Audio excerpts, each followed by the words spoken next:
Hi, hello! Welcome back to our channel options master guide. இது பார்த்தீங்கன்னா, நாம காலையில மார்க்கெட் தொடங்குறதுக்கு முன்னாடி நிஃப்டிக்கு குடுத்திருந்த லெவல்ஸ். இந்த 4 கிரீன் கலர் லைன்ஸ்.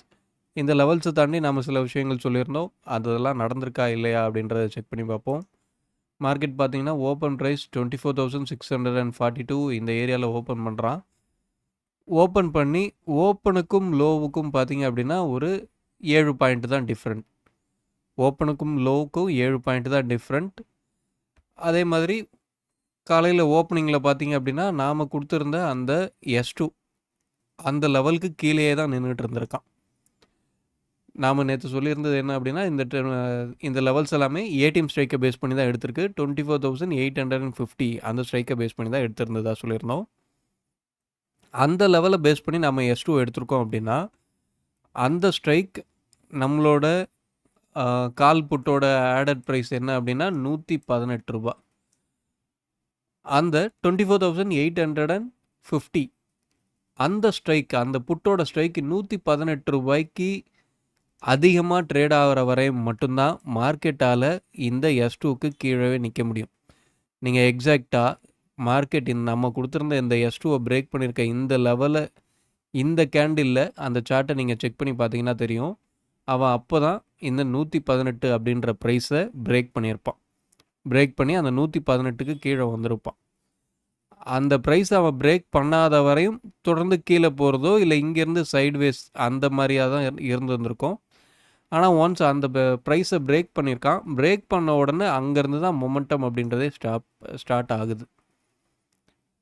அந்த S2வ பிரேக் பண்ணி மேல வந்தவன், நாம அதுக்கடுத்து சொல்லியிருந்த அந்த 800 அந்த லெவல்ல தான் சஸ்டெயின் ஆயிருக்கான். ஒன்ஸ் அந்த லெவலையும் ஸ்ட்ராங்கா பிரேக் பண்றான். பிரேக் பண்ணதுக்கப்புறம் ப்ரீவியஸ் டேவோட ஹை நம்மளோட R1 கிட்டத்தட்ட R2வையும் நெருங்கியாச்சு. 950 அந்த ஸ்ட்ரைக்ல போய் ரிஜெக்ட் ஆகி, அங்கேருந்து ஒரு நல்ல ஃபால். நல்ல ஒரு மூவ்மெண்ட் அப்படின்றது இருந்திருக்கு. பையருக்கு ஒரு ஜாக்பாட்டான டேவாவே அமைஞ்சிருந்திருக்கும். நல்லா கீழேருந்து மேலே போகும்போது கால் எடுத்திருந்தவங்களும் நல்ல ப்ராஃபிட் பண்ணியிருக்க முடியும். இந்த இடத்துல கரெக்ட்டா மார்க்கெட் இதோட மேலே போறது முடிஞ்சிருச்சு. இதுக்கப்புறம் மேலே போகாது அப்படின்றத கண்டுபிடிச்சவங்க, அங்க ஒரு புட்டோட ஸ்ட்ரைக் எடுத்திருந்தாங்களோ, இங்க கீழேருந்து கால் மேல போகும்போது இவன் என்ன ப்ராஃபிட் குடுத்துருப்பானோ, அதே ப்ராஃபிட்ட இவன் இந்த சின்ன மூவ்லயே அவன விட இவன் மூவ்மெண்ட் கம்மியான தூரம் தான் ட்ராவல் பண்ணியிருக்கான். ஆனா ப்ராஃபிட் அப்படின்றது அந்த கால் சைட்ல என்ன ப்ராஃபிட் வந்திருக்குமோ, அதே ப்ராஃபிட் புட் சைட்ல உங்களால பண்ணியிருந்திருக்க முடியும். மார்க்கெட் நேத்து அந்த அளவு மூவ்மெண்ட் அப்படின்றது இருந்திருக்கு. ஓகே. இப்போ பார்த்தீங்கன்னா, நமக்கு இந்த கான்ட்ராக்ட் முடிஞ்சிருச்சு. ஜூலை மந்த் எக்ஸ்பைரி முடிஞ்சிருச்சு. இப்போ இன்னைக்கு அடுத்த கான்ட்ராக்ட் ஓப்பன் ஆகப்போது. அந்த கான்ட்ராக்ட்ல இருக்க நம்ம லெவல்ஸ் என்ன? ஏடிஎம்ல பிரைஸ் என்ன இருக்கு? அந்த கான்ட்ராக்ட்ல பிரீமியம் சப்போர்ட்லாம் என்ன சொல்லுது? எல்லாத்தையும் அடுத்தடுத்து நம்ம பார்ப்போம். அதுக்கு முன்னாடி இதெல்லாம் ரிமூவ் பண்ணிக்கிறேன். ஓகே. ஓகே. லெவல்ஸ் மார்க் பண்ணியாச்சு. வெள்ளிக்கிழமைக்கு உண்டான லெவல்ஸ் என்ன அப்படின்னா 24,981, 24,890, 24,708, 24,618. இதுதான் நம்ம லெவல்ஸா எடுத்திருக்கோம். இத தாண்டி பார்த்தீங்கன்னா, இந்த வாரமும் ஏடிஎம்ல ஆவரேஜ் பிரைஸ் அப்படின்றது 151 பாயிண்ட் தான் இருக்கு. நம்ம கடந்த ஒரு 4 வாரமாவே நமக்கு இந்த பிரைஸ் ரேஞ்சில தான் இருக்கு. ஆனா போன வாரம் பார்த்தீங்க அப்படின்னா 130ல தான் ஆரம்பிச்சது வெள்ளிக்கிழமை. இந்த வாரத்துக்கு 150 பாயிண்ட் அப்படின்னு சொல்லி ஏறி வந்திருக்கு. நல்ல விஷயம் தான். நாம இந்த ஏடிஎம்ல பிரைஸ் கம்மியா இருக்கும்போது என்ன நடக்கிறதுக்கு வாய்ப்பு அப்படின்றத ஆல்ரெடி ஒரு வீடியோல சொல்லியிருந்தோம். என்ன அப்படின்னா, ஒரு ரேஞ்ச் பிரேக் அவுட் அப்படின்றது கிடைச்சது அப்படின்னாலும், அந்த இடம் சஸ்டெயின் ஆகாது. திரும்ப அந்த ரேஞ்சுக்குள்ள வந்துரும் அப்படின்றத தான் நம்ம சொல்லியிருந்தோம். எக்ஸாக்ட்டா வியாழக்கிழமை அந்த விஷயங்கள் தான் நடந்திருக்கு. மார்க்கெட் நல்ல ஒரு கேப் டவுன் கிட்டத்தட்ட 200 பாயிண்ட் கேப் டவுன்ல ஓப்பன் பண்ணியும், ஓப்பன் லோ குடுத்து திரும்ப உள்ள வந்திருக்கு. அந்த ஓப்பன் லோ ஏன் வந்தது அப்படின்றத பிரீமியத்தில என்ன நடந்திருக்கு? அந்த லோ ஸ்ட்ரைக்ல என்ன நடந்திருக்கு? காலையும், புட்டையும் கம்பேர் பண்ணுங்க. இத நீங்க கண்டுபிடிச்சிட்டீங்க அப்படின்னா, ஒவ்வொரு நாளும் மார்க்கெட் அப்படிதான் நடக்கும். அத பேஸ் பண்ணி உங்க ஸ்ட்ராட்டஜிய கிரியேட் பண்ணிட்டீங்க அப்படின்னா, ஒரு லாஸ் இல்லாத ட்ரேட உங்களால பண்ண முடியும். உங்களுக்குன்னு ஒரு ஸ்ட்ராட்டஜியை பில்ட் பண்ணிவிட்டு அந்த விஷயத்துக்கு தோதுவாக மார்க்கெட் வந்ததுன்னா மட்டும் என்ட்ரி எடுக்கணும். உங்களோட ஸ்ட்ராட்டஜி படி இன்றைக்கி புட் என்ட்ரி தான் அப்படின்னா கால் சைடில் எவ்வளோ வேகமாக போச்சு அப்படின்னாலும் அதை பற்றி கவலைப்படக்கூடாது. உங்களுக்கு உண்டான வாய்ப்பு எப்போ வருமோ அந்த இடத்துல உங்கள் ஸ்ட்ராட்டஜி படி எப்போ வாய்ப்பு வருதோ அந்த இடத்துல மட்டும் ட்ரை பண்ணுங்கள்.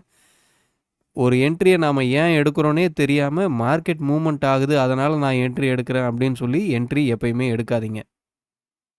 ஓகேங்களா? ஓகே.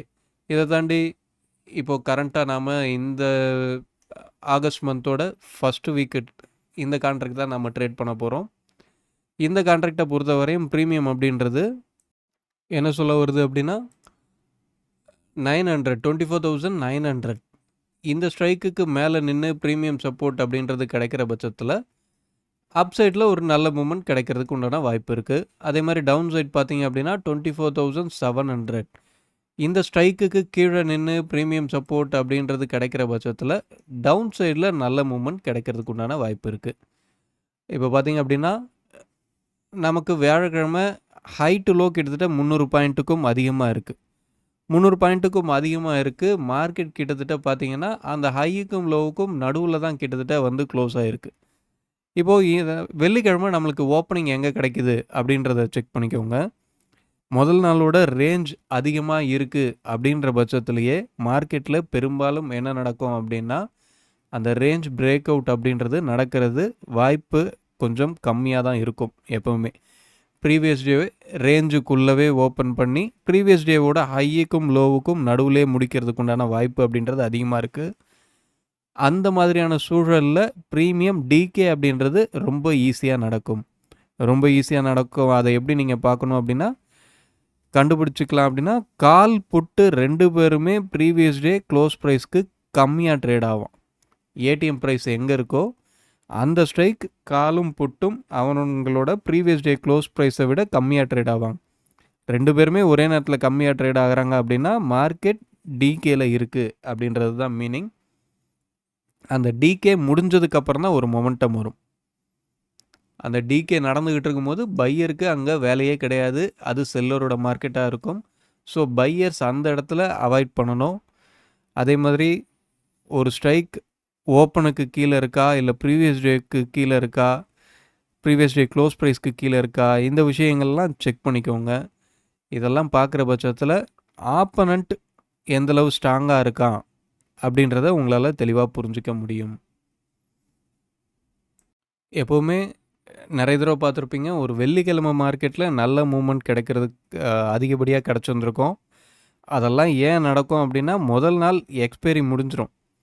நிஃப்டியோட எக்ஸ்பைரி முடியும் போது அது அந்த கான்ட்ராக்டில் தான் சிலர் என்ன பண்ணியிருந்தாலும் அது அந்த கான்ட்ராக்டோடு முடிஞ்சிருச்சு.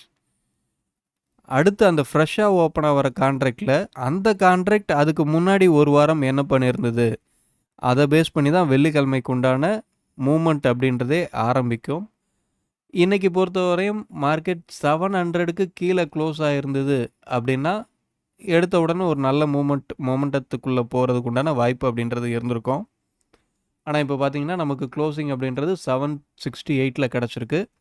ஸோ 700க்கு கீழே வந்து ப்ரீமியம் சப்போர்ட் அப்படின்ற விஷயம் நடக்குது, ப்ரீமியம் சப்போர்ட் கிடைக்குது அப்படின்ற பட்சத்தில் நல்ல ஒரு மூமெண்ட் கிடைக்கிறதுக்கு உண்டான வாய்ப்பு அப்படின்றது அதிகமாகவே இருக்குது.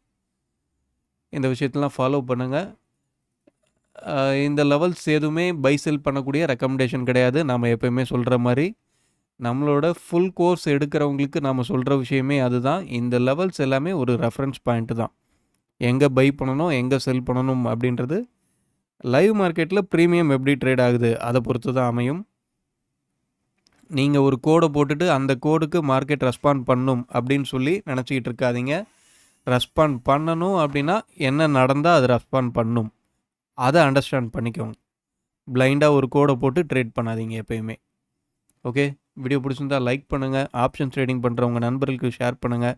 நம்ம சேனலை சப்ஸ்கிரைப் பண்ணி சப்போர்ட் பண்ணுங்கள். மீண்டும் அடுத்த ஒரு வீடியோவில் சந்திப்போம். தேங்க்யூ, பாய்.